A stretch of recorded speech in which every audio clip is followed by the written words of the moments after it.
ভাইয়া ভাবি যে কোমা চলে গেছে এই জিনিসটা ভাইবা আমার অনেক কষ্ট লাগতেছে।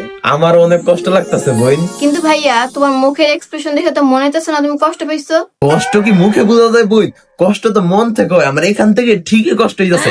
আচ্ছা, তোর বাবির বোন জাঙ্গ ঘরে আইছে, ওই কি আমার বিষয়ে কিছু কইছে? হ্যাঁ ভাইয়া কইছে তো। কি কইছে রে বোন? কইছে এই গাঞ্জা করে উল্টা পাল্টা ড্রাইভিং এর লেগে আমার বোনের আজকে এই অবস্থা। যাই হোক, মানুষ যারা ভালোবাসে তার একটু কয়, বুঝছিস না? ওর বোন ক্ষমা তত একটু খারাপ লাগবেই। হ্যাঁ, আর কিছু কয় না আমার নামে, যেমন দুলাভাইয়ের কি হইছে, দুলাভাইয়ের একটু সেবা যত্ন করবে, এমন কিছু কয় নাই।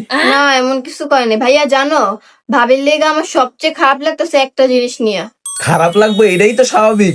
আমারও তো অনেকগুলা ব্যাপার নিয়ে খারাপ লাগতেছে, তোর তো একটা দুইটা ব্যাপার নিয়ে খারাপ লাগতেই পারে। কি নিয়ে খারাপ লাগতেছে ক? ভাবি তোমার সাথে বের হওয়ার আগে বলছিল তার নাকি দই খেতে মন চাইছে। পরে আমি দই না ফ্রিজে রাখছি, কিন্তু দইটা আর কপালে জুটলো না।